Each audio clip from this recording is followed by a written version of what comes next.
So the last race of the weekend, it's the Elite 2 race number 2, 30 laps, and Thomas Ferrando, car number 37, is on pole. In second place, it is Ranur, a great race for him earlier on. And in third place, Arroyo, Salvador Tineo Arroyo. He is pushing very hard too. So the car's generating some temperature as much as they can. Car number 37, keep your eyes out for Thomas Ferrando, looking very strong all weekend, or trying to look as strong as he can all weekend. But he's going to be pushed the whole way in this one, you feel, as all the cars and all the drivers have nothing to lose. The green light goes and off we go for the final time this weekend. And it's a fantastic start for Thomas Ferrando. He is already starting to pull ahead of second place Ranur and third place Tineo Arroyo just there. Those three cars creating a bit of a gap very early on before fourth, fifth and sixth are all fighting behind them. So race leader Thomas Ferrando a long way ahead now, a few car lengths ahead now. He's got a lot to do, a long way to go in this race, of course, 30 laps as I said, but already looking very, very dominant indeed. Ranur just behind him, closing up on Druids, but that gap does of course extend, although, has to be said, Ferrando running slightly wide just there, and Ranur and Tineo Arroyo starting to close the gap a little bit. Fourth place a long way back now as the rest of the pack file round one by one. Again, Ferrando running wide, and again Ranur trying to dive in on the inside. Got to be careful there, Ferrando, because if he doesn't watch out, he could be caught by Ranur and maybe knocked off the track if he gets a little bit too aggressive on his defensive driving. So Ranur hunting him down, Tineo Arroyo keeping him honest as they head up the hill then into this right-hander as he gets on the inside. Again, Ferrando running fairly wide. I'm not sure, but he keeps missing that apex, and every single time he does it, we see Ranur try and dive in and take advantage, but once again can't seem to do it. And again running wide, and again Ranur diving in on the inside. I wonder if this is Ferrando's racing line. It seems a strange choice if it is, but anyway, he is the race leader, car number 11. Quite a long way back, but ahead of the others. That's Steens Longen just there. A bit of a lock-up again as we see Ferrando running wide into Druids. He seems to favour this line. I'm not sure why. Oh, there's contact there. We have got contact, and that's Coley, car number 9, involved in contact with Christian Malcherek, car number 66, the DF1 Racing Chevrolet. That has cost him a great many positions and resulted in a penalty for the Slovakian driver just there. As we look once again at the battle for first place, and Ranur is getting a lot closer to Ferrando, and Tineo Arroyo is hanging on for the dear life at the back of those three just there. Once again, the gap between those and fourth place, Steens Longen, is a very, very long way indeed. So as we just watched for a few moments, Ferrando, the race leader, going round, he's definitely taking that line. He must have decided that that is the best line for him to get great drive off of Druids. These huge V8 rear wheel cars, very hard to drive there. As Ferrando gets a little bit sideways, locks up. We go on board now with Salvador Tineo Arroyo, and we can see the gap ahead, kind of equal between him and second and first as well. Ferrando locking up, so he's definitely starting to feel the pressure now that's being put on him by Ranur and by this man, Salvador Tineo Arroyo, in third place. Round he goes again. You can see the huge difference between the lineups. Said it so many times in this race, but there is a big difference. This is Philip Lietz, car number 67. He is currently in 5th place. He is behind Steens Longen, quite a long way behind Steens Longen too, but a great drive for him so far, Philip Lietz. Nice and clean, no mistakes from him as he heads around the fast left-hander, flicking the car into the right-hander just there. And let's have a look at the Lady Cup then. This is Lenosi, car number 99, leading ahead of Perrin and then bumping into each other there, getting quite aggressive, these two ladies out on track. And Gabriela Prado, car number 21, she is in 3rd place.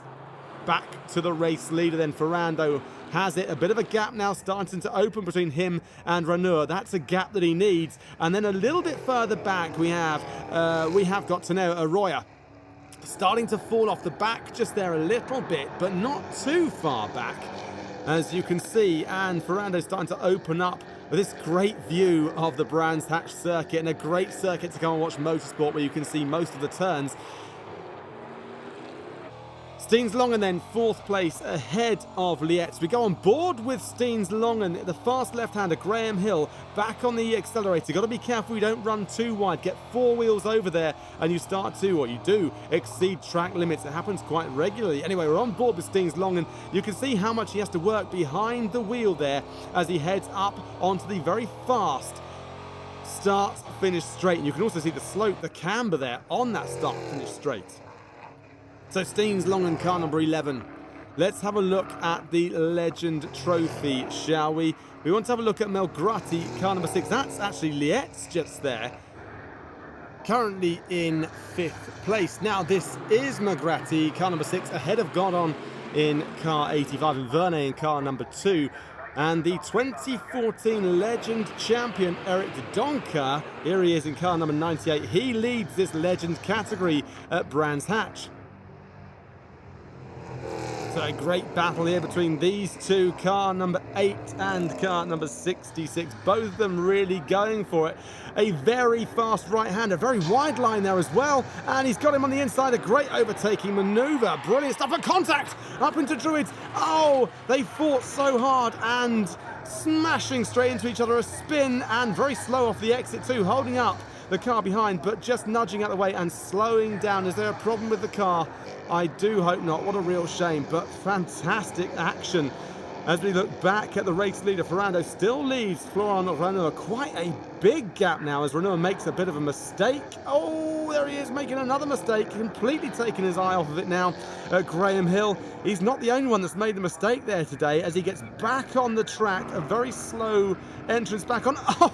They're going off now like lemmings. Another one off there too as we look at the replay on board then, and you can see just how fast he went in, forgetting to get on the brakes, running very, very wide onto the grass. The only thing he can do, coasting back on it, is a huge runoff, but also very greasy when you've got slick tyres on. We go on board again from the car behind, just seeing how far he had to run wide. And out comes this safety car, and that's because Didier Beck has put oil down onto the track and making it extremely greasy. Maybe that explains why so many cars were going off. That's the exit of Druids just there. And maybe that running down to Graham Hill explains, yes, you can see as the marshals put down everything they can, some dust down there to soak up all the oil, you can see just why a lot of the cars were running wide. So it was very, very unsafe out on track.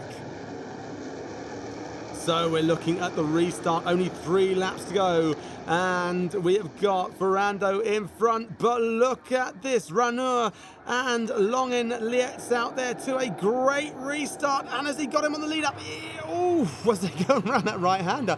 So hard to call, only 3 laps to go, running a little bit wide there as well. Lietz doing all he can, as we can see a little bit further back in car number 67, some dust being thrown up there where the oil was put down, but we have got Ferrando leading here at the moment. He's starting to pull ahead as well.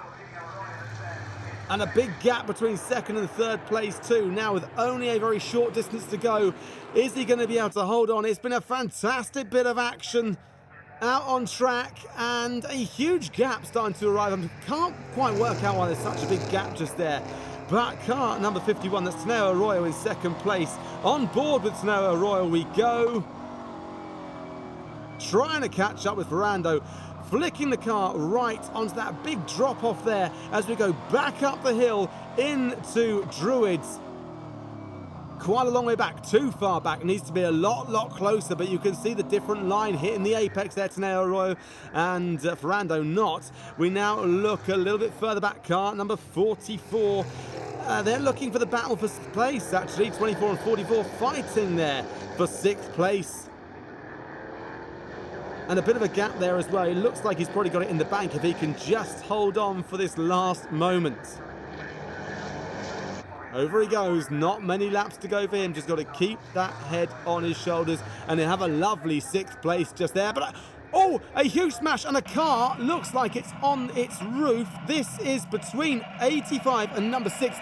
We're on board with car number 6. What has happened here? Let's have a look. He goes round the right-hander onto the start finish, knocked wide into the barrier, and over he goes, ending up on his roof. The marshal's running to his safety straight away as the checkered flag goes. So a second win of the season there for Thomas Ferrando with that carnage behind him. That's the Knauf Racing team. So flag to flag win there for the Elite 2 division, fourth of his NASCAR career wins for him. Now, Taneo Arroyo finishing just behind Ferrando under the checkered flag, leading the Rookie Cup classification.